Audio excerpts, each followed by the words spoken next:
Muy bien, pues buenos días, buenas tardes a todas, todas las personas participantes en este conversatorio convocado por el Observatorio Latinoamericano contra el Tráfico y Trata de Personas. Este conversatorio, los vientres de alquiler y la trata de personas, de una actualidad y pertinencia que no podemos eludir. Gracias por su presencia y participación en representación de la doctora Alicia Mesa Briviesca, directora del Centro de Estudios Sociales y Culturales Antonio de Montesinos.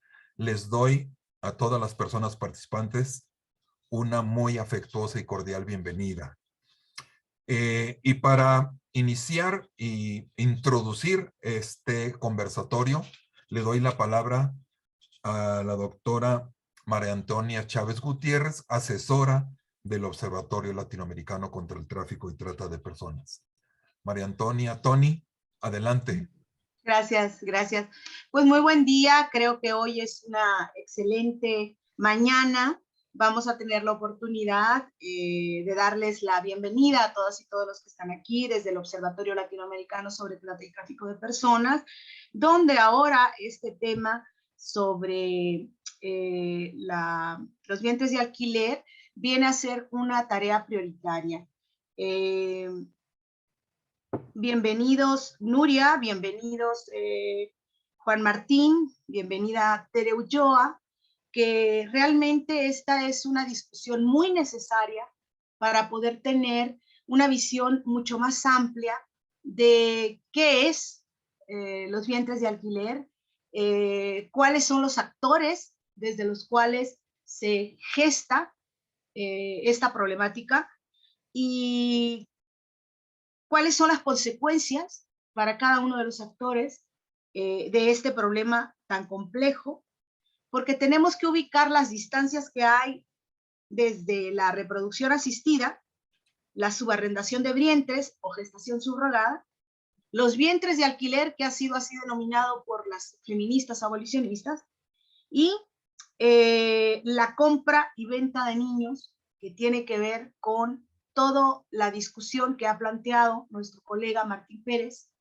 y bueno, también la discusión que ha determinado la maestra Tere Ulloa desde el análisis de la regulación de los vientres de alquiler y de las vidas, y que tiene que ver con toda una perspectiva jurídica y ética, y ante todo bioética.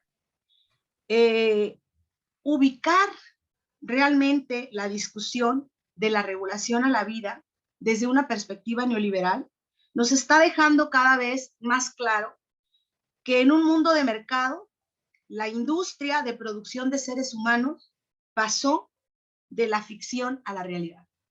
Impactante, impactante creerlo, impactante entenderlo, de cómo el mercado, como industria de producción de seres humanos, ahora está a la libre venta. Obligada a hacerlo entonces desde una perspectiva de género, desde una visión adultocéntrica, este mercado y venta de niños y niñas. Nunca antes habíamos determinado tantas limitantes de la perspectiva adultocéntrica, donde desde los adultos decidimos qué les conviene o no les conviene a los niños, qué derechos cubrir y qué derechos omitir. Entonces, qué bueno que estén juntas estas tres personas expertas, porque cada una desde su énfasis dará un acercamiento a la problematización y sobre todo a las posibles vías de resistencia para poder entonces establecer un alto a este mercado pues tan difícil de entender, un mercado transgresor de las vidas de los niños y las niñas. Yo me he estado planteando algunas preguntas que las socializo con ustedes. Desde esta visión adultocéntrica, ¿qué tanto la responsabilidad de la sociedad, de los propios adultos implicados, que son desde las agencias productoras de niños y niñas, los contratantes de los servicios para comprar a las personas gestadas y la ubicación de las madres gestantes. ¿Cómo pudiéramos entender ese proceso de vinculación entre los actores donde están marcados bajo un contrato donde el único objetivo lucrativo es básicamente la venta de niños bajo pedido? ¿Nos hemos planteado acaso las consecuencias a largo plazo para las mujeres y los niños implicados dentro de estos contratos? ¿Qué tanto es real el que se puede entonces ahora simplemente responder a los deseos de cualquier persona? ¿Dónde está entonces ese sentido de bioética de la sociedad, de las políticas públicas, de las propias leyes que nos determinan hasta dónde podemos llegar los seres humanos y hasta dónde puede llegar el mercado? Creo que es una tarea ineludible el trabajar sobre estos cuestionamientos que seguro cada uno de ustedes, de los que están asistiendo el día de hoy, tienen sus propias interrogantes. Bienvenidos, bienvenidas. La verdad es un lujo tenerlos juntos. Es un honor para mí estar aquí con ustedes. Y la verdad me quedo con mis oídos abiertos, mis neuronas en la mayor posible conectividad que puedan tener en estas etapas de mi vida. Y la verdad muy atenta a todo lo que ustedes puedan plantear, porque sé que son, al menos en nuestro país, en México, los que han detonado por lo menos el cuestionamiento de estos problemas. Bienvenidas y que tengamos una muy buena discusión, un buen conversatorio. Muchas gracias, María Antonia. Gracias por esta ubicación de la temática y de la problemática. Bien, daremos la palabra a nuestra primera ponente, Nuria González López. Voy a leer una breve reseña curricular. Ella es licenciada en Derecho y máster en Derechos Humanos por la UNED, Universidad Nacional de Educación a Distancia, con especialidad en bioética. Es miembro de los servicios jurídicos de la UGT de Cataluña, Unión General de Trabajadores, Sindicato de Izquierda Social, y del turno de oficio de violencia de género en Barcelona. También trabaja como asesora jurídica para varios ayuntamientos en Barcelona y Tarragona. En 2013 vino a vivir a México, donde trabajó dentro del movimiento feminista mexicano a favor de los derechos humanos de las mujeres en varios estados de la República, especialmente en Estado de México, donde trabajó en programas del gobierno estatal para el diagnóstico y la mejora de la situación de las mujeres presas en las cárceles del Estado de México. También trabajó para varias organizaciones de mujeres indígenas, lo que la llevó en 2014 a ser jueza del Tribunal de Derechos Humanos de las Mujeres Indígenas en la Conferencia Mundial de los Pueblos Indígenas de la ONU. En México fundó la Escola, Asociación Civil, organización pro derechos humanos que preside y que tiene sede en España. Desde 2017 ha estado dando voz a mujeres desprotegidas, como el caso de Juana Rivas, presionando al gobierno para que se evite la legalización de un sindicato de proxenetas y exigiendo que se cumpla la ley para que los ricos dejen de comprar a mujeres pobres para tener hijos a la carta. Ella es Nuria González López. Nuria, tienes 20 minutos para hacer tu reflexión inicial. Muchísimas gracias primero de todo, por invitarme a este conversatorio, a esta mesa redonda tan bien nutrida, ¿no? Y de gente con la que yo aprendo muchísimo cada día y aquí, ¿no? Y para hablar de este tema de los vientres de alquiler desde una perspectiva más desde la infancia, ¿no? Yo soy una feminista, yo soy una activista feminista y para mí siempre los derechos de las mujeres están es el centro de mi lucha, ¿no? Porque entiendo que si en un mundo en el que están garantizados los derechos de las mujeres, simplemente es un mundo mejor para todos y para todas. Entonces, pero es verdad que los vientres de alquiler tienen una perspectiva que el centro del asunto son los bebés, son los menores, son los recién nacidos, que como bien ha dicho Tony antes, pues son traficados, ¿no? Porque ¿qué es el tráfico de personas? Pues el traslado forzoso de unas personas a otro sitio para ponerlas a disposición de otras personas para una determinada función, ¿no? Pues está el tráfico de personas con fines de explotación sexual, el tráfico de personas con fines de explotación laboral, y esto sería una especie de tráfico de personas con fines de explotación del cumplimiento de los caprichos de determinada gente que primero no es capaz de manejar sus frustraciones y segundo que tiene el dinero suficiente para poderlo pagar, ¿no? Y todo esto se basa, Tony decía antes, cómo hemos pasado a un mercado libre de seres humanos, que no es nada más que la vuelta a la instauración de la esclavitud. O sea, porque comprar seres humanos es exactamente la definición de esclavitud, ¿no? Hay una sola esclavitud que queda en el mundo, oficial y oficiosa y regularizada en muchos países, que es la prostitución, donde miles de mujeres, millones de mujeres en el mundo son prostituidas cada día, y eso es una forma de esclavitud que el mundo está aceptando y que las abolicionistas lucharemos contra eso hasta el último de nuestros alientos.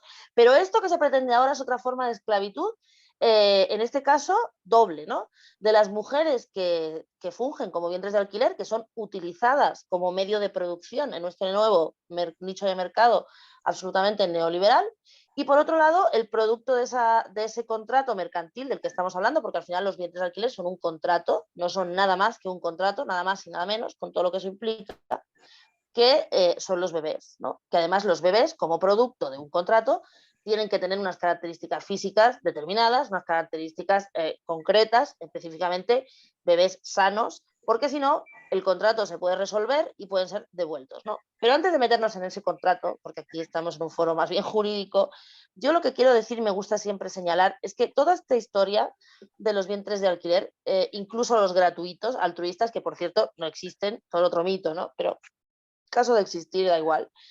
Toda esta historia de la transacción de niños se basa en algo que realmente no existe. No existe ni existirá jamás, o por lo menos no existirá jamás en unas sociedades en las que se pretende que se respeten los derechos humanos, ¿no?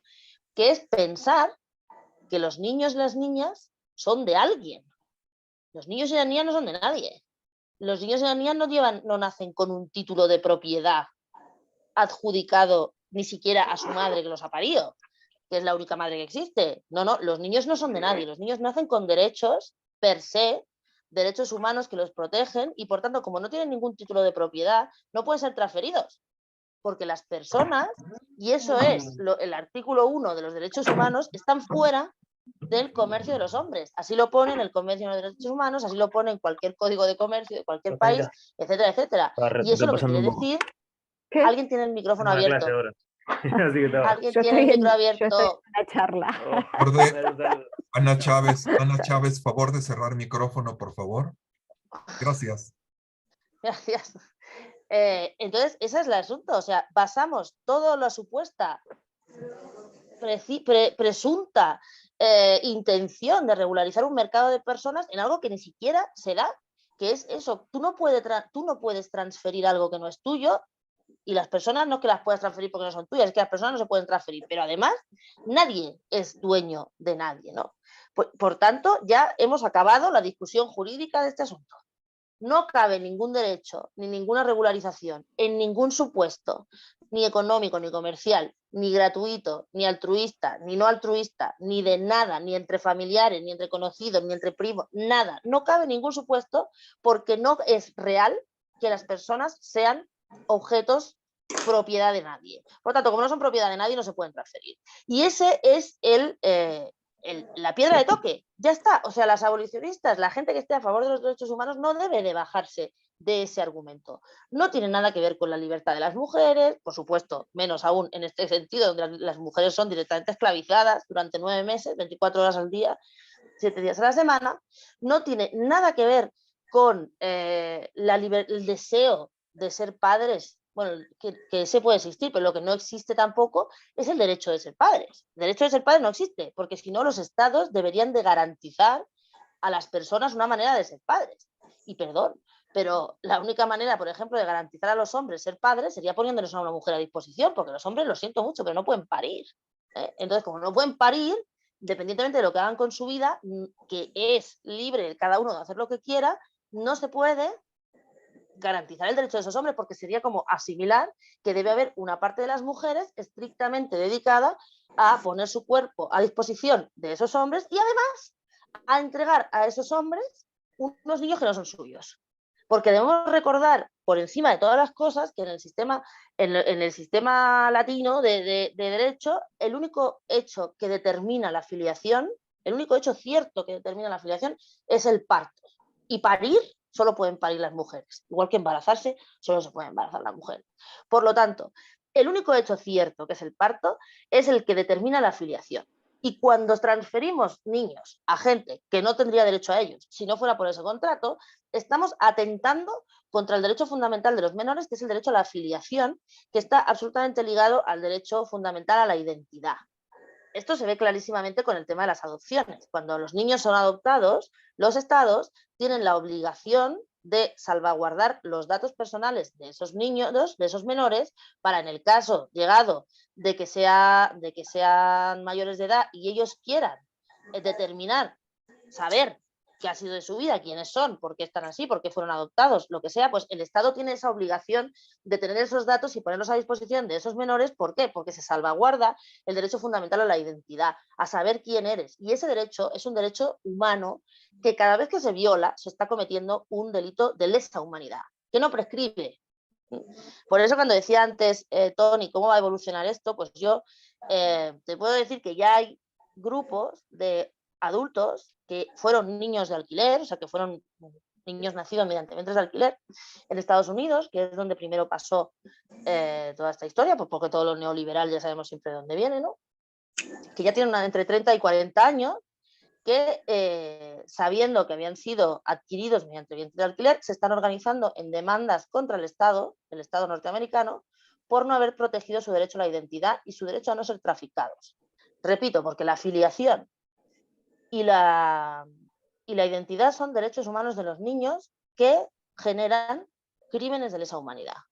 Por lo tanto, todos los estados que están consintiendo que esos derechos se violen sistemáticamente, permitiendo el tráfico de niños a través de los vientres de alquiler, en algún momento podrán ser responsables subsidiarios de no haber protegido los derechos de los menores, a no perder su filiación y a no perder su identidad. A todo el mundo le debe sonar el caso de los bebés robados. Los bebés robados en España, que muchos de hecho llegaron a México. ¿Ok? Pues estos bebés robados es exactamente lo mismo, lo que pasa que ahora hay tanta pobreza en el mundo y tanta pobreza entre las mujeres que ya no hace falta robar, porque la miseria y la desigualdad y la violencia contra las mujeres es tal que ya hay mujeres que se prestan a vender a sus hijos con tal de sobrevivir. ¿No? Y esta es otra de las patas en las que se fundamenta el mercado de los vientres de alquiler. La pobreza femenina y la violencia contra las mujeres, porque los vientres de alquiler no solo son violencia contra los menores, obviamente lo acabamos de explicar, o sea, son delitos de lesa humanidad contra los menores, sino que son violencia directa contra las mujeres, tratándolas como una especie de vasija, incubadora humana, etcétera, etcétera, en la que no tienen ningún poder de decisión sobre su cuerpo, ni siquiera pueden arrepentirse o echarse para atrás o retractarse de ese contrato que han firmado, y que durante 9 meses su cuerpo, no su vientre, su cuerpo, su psique y su salud está en manos de quien firma el contrato, ¿no? Y habrá quien diga, bueno, pues si lo haces porque quieres, pues entre lo haces porque quieres, aquí estamos entrando de lleno en el mito de la libre elección, que siempre planea sobre la explotación del cuerpo de las mujeres, ¿no? Parece que las mujeres en este mundo patriarcal solo tenemos libertad para decidir prostituirnos o vender a nuestros hijos mediante vientres de alquiler. Entre comer y no comer, no hay ninguna libertad de decisión. Y esas son las situaciones en las que se encuentran las mujeres que se prestan a hacer vientre de alquiler. ¿Ok? Entonces, independientemente de que nadie, ninguna mujer puede decidir ceder a sus hijos, puesto que no son suyos, tampoco podemos entrar en el asunto de la libertad de decisión, puesto que estás ejerciendo tu libertad sobre el cuerpo de otro, que es tu hijo. Pero es que además esa libertad no existe jamás, jamás.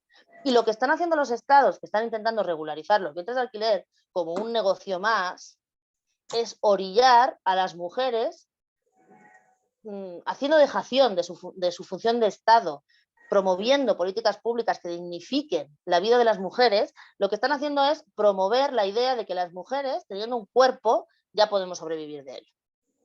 O sea, cosificando, si quieres, institucionalmente a las mujeres, porque hacer políticas a favor de la prostitución como un trabajo o a favor de los vientres de alquiler como algo aceptable no es nada más que cosificar a las mujeres y decirle a las mujeres, tú no eres un ser humano, eres un cuerpo, eres una fuente de producción más, como una máquina de ensamblar coches, exactamente lo mismo. Y como eso es así, las mujeres deberían empezar a pensar que todas aquellas que apoyan este tipo de políticas neoliberales y misóginas, en realidad lo que están apoyando es que las mujeres cada vez tengan menos oportunidades, todas. No solo las pobres que se vayan a encontrar en una situación puntual de tener que ejercer y de hacer de vientre de alquiler, sino todas, porque cuando se reducen las oportunidades de las mujeres, se reducen todas, no solo las de las pobres desde luego que se reducen mucho más, pero son afectadas todas esas políticas de la mujer. Entonces, estamos ante una situación de total y completa ficción jurídica en la que se asienta un negocio por intereses puramente de dinero. O sea, aquí no hay ningún otro interés, aquí no hay ningún otro derecho, aquí no hay ningún colectivo que se vaya a beneficiar nada de esto, nada más que el colectivo perteneciente a los empresarios dueños de las empresas farmacéuticas y que están detrás de las grandes firmas de reproducción humana asistida. Ese es el colectivo que se va a beneficiar de este asunto, porque las mujeres, desde luego, no se benefician, los niños nacen ya esclavos, toda su vida está simplemente enfocada a cumplir el deseo de unas personas que han pagado por ellos, como si fuera un perro, una mascota, exactamente igual. A mí me sorprende, por ejemplo, mucho cuando la gente de los partidos verdes, que la mayoría están a favor de la explotación reproductiva de las mujeres, vienen con el cuento de que no compres perros. Bueno, pues muy bien, entiéndanlo con los perros, entiéndanlo también con las personas. Lo digo, por ejemplo, porque todos los partidos verdes de Europa, por ejemplo, están a favor de la explotación reproductiva de las mujeres. O sea, políticas absolutamente neoliberales escondidas detrás de un falso progresismo que no es, ¿no? Entonces, creo que ya me quedan 5 minutos, me parece. Que lo que vengo a decir es que toda esta discusión no debería existir, puesto que los parámetros jurídicos que supuestamente la sustentan no existen. No existen, no existen personas que puedan estar a propiedad de nadie. No existe un derecho de nadie sobre otra persona a transferir esa persona para que viva una vida que no es suya. No existe el derecho de las madres a tratar a sus hijos como propiedades o bienes de consumo. Las madres son madres de lo que paren, no dueñas de lo que paren. Y así es siempre. Y no existe, por supuesto, el derecho de absolutamente nadie a llevarse el hijo de otra mujer, aunque pague, aunque sea su hermana, aunque sea gratis o demás, porque lo que están haciendo es, como decía Tony antes, ¿no? Adultos decidiendo qué va a ser de la vida de ese menor, simplemente porque es menor y no tiene voz y no puede hablar. Pero ese menor tiene derechos que le asisten en todos los convenios internacionales firmados por la mayoría de los países, ¿no? Entonces yo creo que la discusión ya no debe de ir, ni siquiera debemos entrar en las falsas las falsas trampas del neolenguaje, ¿no? De tener que algo que ver, de hablar, de asociar los vientres de alquiler, que son en realidad explotación reproductiva, de asociar los vientres de alquiler con familia. Los vientres de alquiler no son una manera de familia, son una manera de trata de personas. Literalmente una manera de trata de personas, con una doble victimización. Por un lado, las mujeres, que están siendo utilizadas para crear ese ser humano que después va a ser transferido, y por otro lado, ese ser humano que ya nace simple y llanamente con el objetivo de cumplir el capricho y el deseo de otras personas. Que los estados regularicen eso quiere decir que la sociedad ha cambiado de paradigma, que hemos vuelto a reinstaurar lo que llamábamos la esclavitud y que entendemos entonces que las personas se pueden comprar y vender. Porque, bueno, si entendemos que los menores se pueden comprar y vender, si entendemos que las mujeres pueden comprar y vender sus hijos, pueden vender y regalar a sus hijos con un día, ¿por qué no van a poder comprar y regalarlos con 3 días, 3 meses, 13 años o 20? Nadie se le pasa por la cabeza que una mujer vendiera a su hija con 13 años y no tuviera un proceso penal. En este caso no se pueden tratar a las madres de alquiler como delincuentes, porque el kit de la cuestión de este asunto es que tanto la persona traficada, que es el bebé, como las madres son víctimas de este delito. Delito contra la familia, delito contra la afiliación y delito de trata de personas. Entonces, es muy importante, muy importante tener en cuenta esa doble vertiente. No es solo el niño el traficado. El niño es el traficado, pero la madre es la explotada. Entonces, yo creo que lo dejo ahí para no pisarle también el discurso a mis compañeras. Creo que voy bien.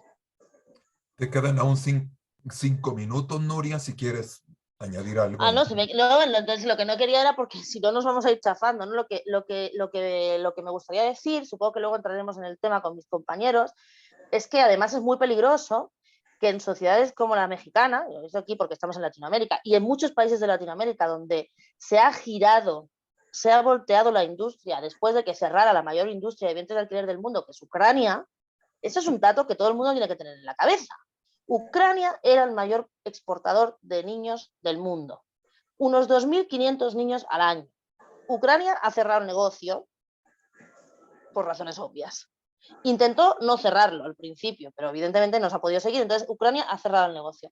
Y la industria de los vientres de alquiler no se va a parar. ¿Y qué están haciendo? Voltear a Latinoamérica.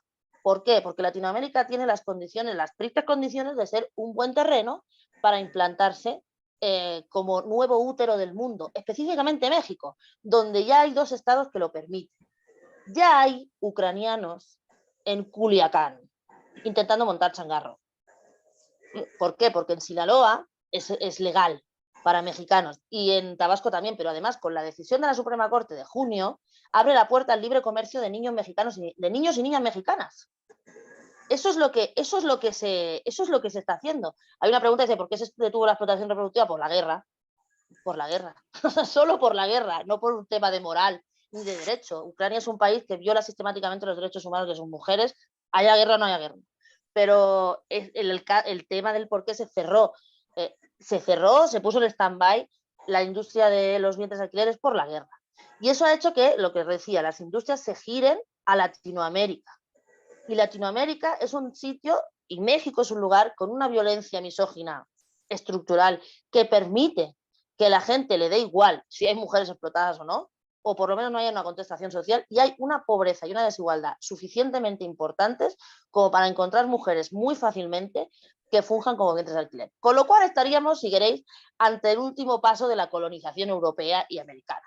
¿Qué nos queda por llevarnos de México y a Latinoamérica en general a los europeos y a los americanos? La salud de sus mujeres, la fertilidad de sus mujeres, a los niños y las niñas mexicanos, porque en Europa, pues las mujeres hemos decidido que no vamos a tener hijos, pues porque no podemos trabajar y tener hijos, pues no nos apetece, los americanos 3/4 de lo mismo, y entonces venimos aquí a llevarnos el único recurso natural que queda, que es la salud de las mexicanas y a los niños y las niñas mexicanas. Yo creo que mexicanos, uruguayos, argentinos y todos los países de Latinoamérica donde se está favoreciendo la industria de los vientres de alquiler.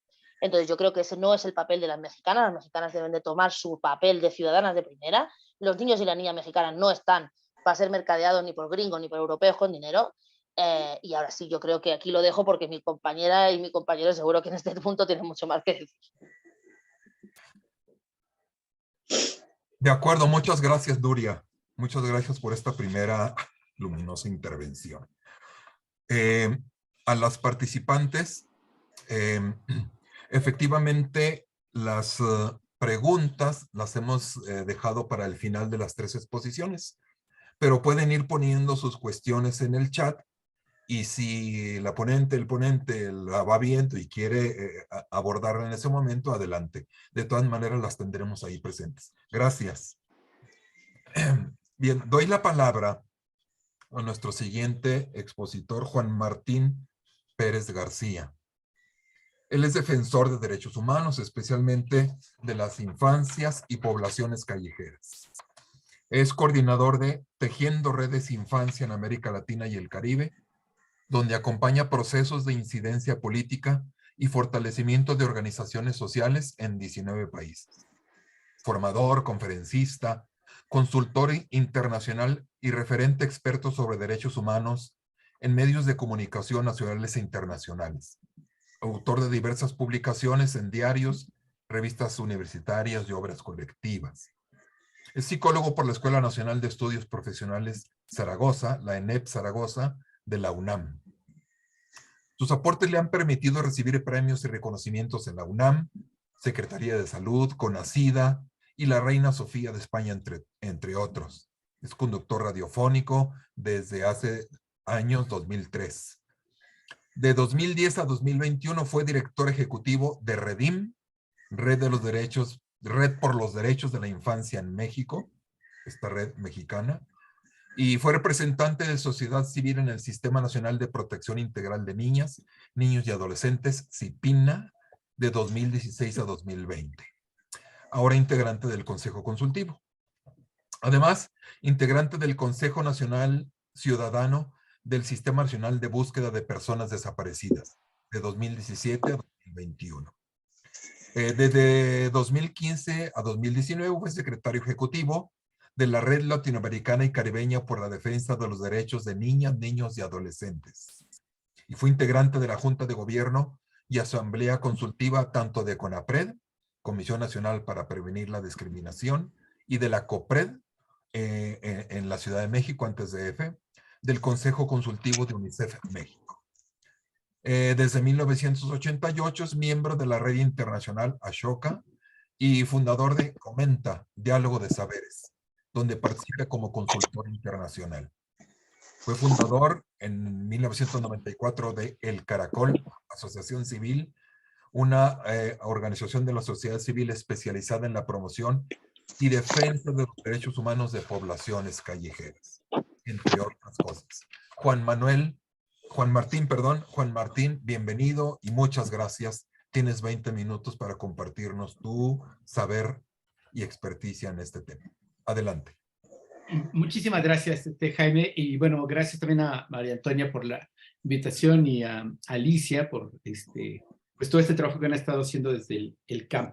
Y bueno, por supuesto, un placer estar aquí con nuestra querida Tere y con Nuria. Bueno, pues muchísimas gracias por ello. A mí me gustaría, además de que el marco con esta excelente presentación de Nuria ya está definido, quizás poner algunos énfasis en temas. Me gustaría en uno primero animarles a considerar asuntos, vamos digamos, a ubicarnos, recuperando lo que nos decía Nuria, respecto al sistema patriarcal, obviamente expresado en nuestro sistema económico, pero solo explicar muy rápidamente, por supuesto, sin que esto sea exhaustivo, sino más bien una aproximación, que estamos, o sea, el sistema patriarcal tiene culturas, ¿no? La cultura machista, de la cual todos somos parte, los hombres tenemos una gran responsabilidad, pero también las mujeres se forman en la cultura machista, ¿no? También está la cultura clasista, claramente, sin ella no podría operar este sistema con los diferentes modos de producción y que ahora hablamos de neoliberalismo. También, por supuesto, está la cultura claramente racista, que establece pues una visión hegemónica de los cuerpos, de la belleza y demás. Hasta las imágenes cristianas o religiosas tienen la clara expresión racista, ¿no? Jesús es más europeo que árabe, ¿no? Por ponerles ejemplos, ¿no? La Virgen de Guadalupe es un poco el morena en sentido general, pero pues claramente es una expresión, un sincretismo, pero les quiero compartir un poco esta noción de estas culturas racistas. En México, que nos lucimos mucho a nivel internacional por nuestros pueblos originarios, nuestras culturas, en realidad todo mundo intentamos no parecer indígenas o ser más blancos, ¿no? Bueno, yo creo que estas cosas ya se están hablando, ya se están como colocando en el debate. También, por supuesto, hay en la cultura patriarcal una noción de heteronormada, ¿no? Muy evidente, y hay luchas ya que se han dado en torno a las diversidades y demás, ¿no? Sin embargo, sin agotar todas las culturas patriarcales, uno de los temas que para nosotros, quienes trabajamos con derechos de niños, niñas y adolescentes, es inquietante, es que de las culturas patriarcales más invisibles, las casi que está costando mucho, digamos, tocarlas y lograr interseccionalidad o transversalidad, es la cultura adultocéntrica. Entonces, tenemos avances importantes en reconocer las desigualdades entre hombres y mujeres, pero no entre adultos y niños y niñas.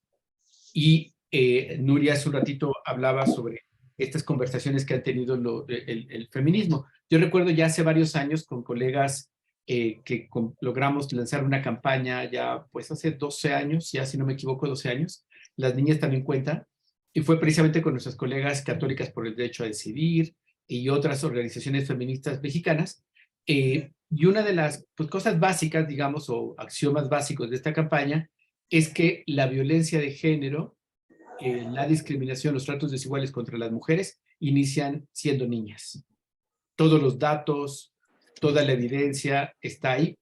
Y precisamente la campaña que lanzamos hace 12 años de hacer notar que las niñas también cuentan era precisamente en esta lógica. Regreso, perdón, me estoy perdiendo un poquitín en eso, pero me gustaría regresar al tema de lo adultocéntrico. También de manera muy rápida o muy esquemática, recordar que el pater familias, que es un elemento central del patriarcado, del sistema patriarcal, establece que los hombres en esta condición asumimos un rol de propiedad sobre todo lo que está a nuestro alrededor. Las mujeres, la descendencia, por supuesto las propiedades, lo que sea, ¿no? Y esto forma parte del entramado cultural del sistema.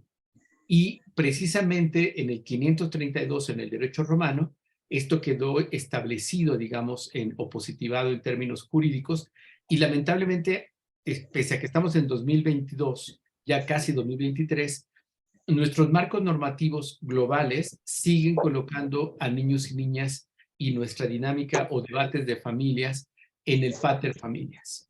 Y entonces, solo por hacerlo muy puntual y con énfasis, seguimos hablando de custodia, ¿no? De patria potestad. Se sigue hablando en nuestro corpus jurídico de menores. Suelo poner un ejemplo en el Código Civil del Distrito Federal, que es con el que los jueces y las juezas van a tomar decisiones de justicia, entre comillas. Bueno, el Código Civil del Distrito Federal tiene 119 menciones a la palabra menores, solo 5 menciones a la palabra niñas y aproximadamente 20 menciones a la palabra niños. O sea, creo que esto describe puntualmente que no solamente las culturas patriarcales están instaladas, sino pese a avances que tenemos en ámbitos de derechos humanos, sobre todo muchos avances discursivos, en la práctica las instituciones siguen operando, instrumentando en una lógica profundamente patriarcal y específicamente adultocéntrica.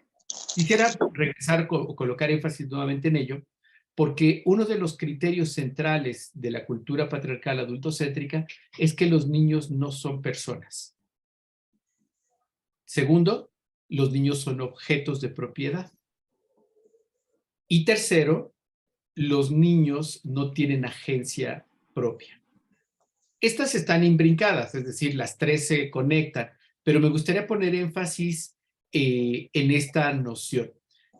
Si nosotros insistimos desde la cultura adultocéntrica, como nos ha educado, como se está pues, permeando cotidianamente en que los niños no tienen agencia, pues obviamente para lograr agencia se tiene que tener a otra persona curiosamente adulta, ¿no? Pero además son objetos de propiedad familiar. Así como ya lo explicaba Nuria con rudeza, como la preocupación con las mascotas, yo suelo usar también la expresión de que los tratan como maletas, ¿no? En la separación de una pareja, en cualquier juicio de lo familiar, son literalmente otro más de los elementos que se están discutiendo de la propiedad, como el derecho romano de 532. Pero particularmente el negarles el carácter de persona, como ya lo han reflexionado colegas, particularmente feministas, se les niega a niños y niñas la equivalencia humana. Y al negar equivalencia humana, permitimos entonces sustentar muchas cosas. Que los niños y niñas puedan ser víctimas de violencia con fines educativos. En México, el 63% de las personas siguen pensando que esto es educar. Hay un 20% en México de las personas que consideran que los niños y niñas no deben de tener derechos. Hay otro 20% que considera que solo deben de tener los derechos que papá o mamá le autoricen. Y discursivamente el 60% dice que sí deben de tener derechos. Pero regreso al 63% que sigue usando golpes con fines educativos, por mencionar. El abuso, la violencia sexual ocurre fundamentalmente en los contextos de protección.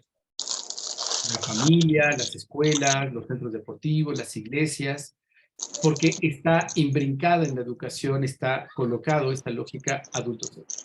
Bueno, con este largo contexto, me gustaría entonces insistir por qué cuando estamos hablando de los llamados vientres de alquiler, lo que estamos claramente, como ya lo dijo Nuria, no regresaré a ello porque lo dijo de manera bastante excelente y muy detallada, pero estamos hablando de venta de niños y niñas. Y permítanme invitarles a que puedan ustedes recordar que prácticamente el mundo entero, exceptuando los Estados Unidos, han firmado la Convención sobre los Derechos del Niño en 1989, hace 33 años.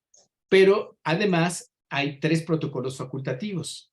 El que nos corresponde se denomina Protocolo Facultativo de la Convención sobre los Derechos del Niño, relativo a la venta de niños, la prostitución infantil y la utilización de niños en la pornografía. Bueno, este también ha sido adherido o asumido por la gran mayoría de los estados del mundo, nuevamente Estados Unidos no, que es donde, como explicó Nuria, surge y ha crecido la industria de venta de niños a través de este argumento de los vientres de alquiler. Pero el artículo segundo es explícito. Voy a leer el artículo primero y una parte del artículo segundo de este protocolo facultativo. Artículo primero. Los estados parte prohibirán la venta de niños, la prostitución infantil y la utilización de niños en la pornografía de conformidad con lo dispuesto en el presente protocolo. Artículo 2. A los efectos del presente protocolo, se entiende, por venta de niños se entiende todo acto o transacción en virtud del cual el niño es transferido por una persona o grupo de personas a otra a cambio de remuneración o de cualquier otra retribución. Es explícito este artículo segundo del protocolo que han firmado los países del mundo.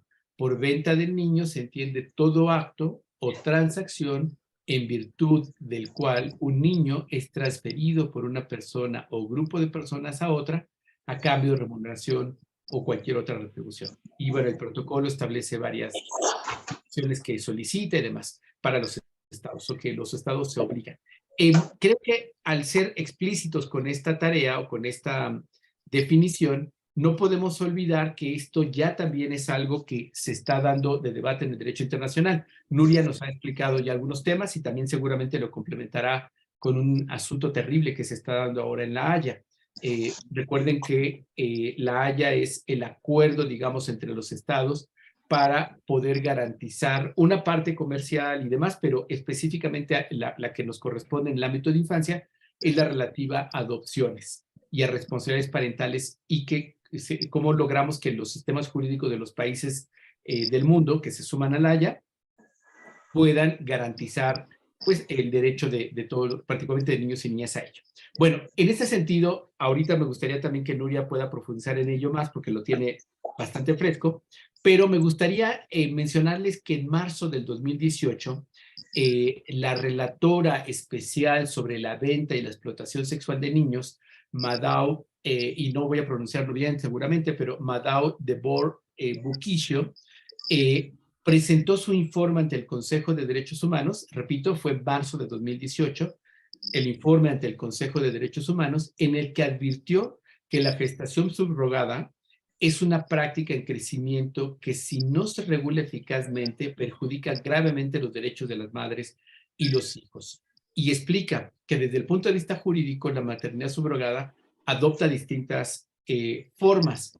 Por una parte, se puede presentar un enfoque comercial, como ya lo está viendo aquí la Suprema Corte de Justicia en México con este fallo terrible en junio pasado, donde cruza una remuneración económica, u otro que se ha jugado, como en el caso de Cuba, con una versión altruista, donde aparentemente no supone retribución. En consecuencia, la legislación, dice este informe, varía ampliamente entre los países, incluso dentro de ellos. Pero ¿cuáles son los problemas? Lo que explica la relatora y que alerta es que esto puede convertirse claramente en una forma de, a ver, yo voy a decir textual, como dice el informe. La gestación subrogada comercial que se practica de forma frecuente en algunos países equivale a la venta de niños. Y creo que esto es súper importante tenerlo presente. Además, destaca lo que ya Nuria nos explicaba con mucho detalle y que pues es importante invitarles a que lean el libro que está presentando hoy en la FIL Nuria, porque encuentran mucha más información detallada, Lo que es evidente es que esto suele ocurrir en procesos de desigualdad. Las mujeres son o vienen de países como México, la India, Nepal, Ucrania, hablaban hace un ratito, Tailandia, y quienes compran a los niños vienen de países como Alemania, Australia, Canadá, España, Francia, por supuesto los Estados Unidos. Entonces dice este informe que esto provoca que la gestación subrogada aparezca como una salida a la pobreza o a la falta de educación y las hace vulnerables. Les voy a compartir esto ahora en el chat y les animo a que puedan profundizar con ello, pero lo que expresamente solicita la relatora en 2018 es que se promulguen normas para prohibir la venta de niños tal y como se define en los acuerdos internacionales, que se establezcan garantías para impedir la venta de niños tanto en el contexto de gestación subrogada de carácter comercial como altruista, y que además en aquellos países donde ya esto está avanzado se implanten requisitos tanto para las madres gestantes como para las aspirantes a progenitor, que ahí entra en debate los derechos de niños y niñas. Bueno, este es un informe.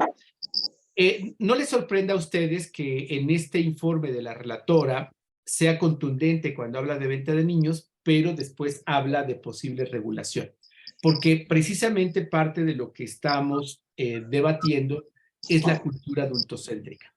Mientras no rompamos con estos elementos centrales de seguir considerando a los niños y niñas como objetos de propiedad, negarles el carácter de persona y la equivalencia humana y agencia propia, cualquier situación que se defina lo haremos desde la valoración y el mundo adulto.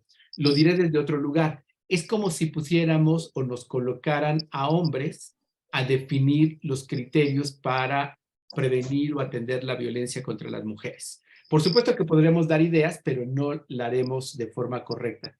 Por eso es tan importante que sea precisamente saltando o dando un paso atrás de esta cultura adultocéntrica para poder reconocer a niños y niñas como personas. Y cierro, porque ya me perdí con el tiempo, Jaime.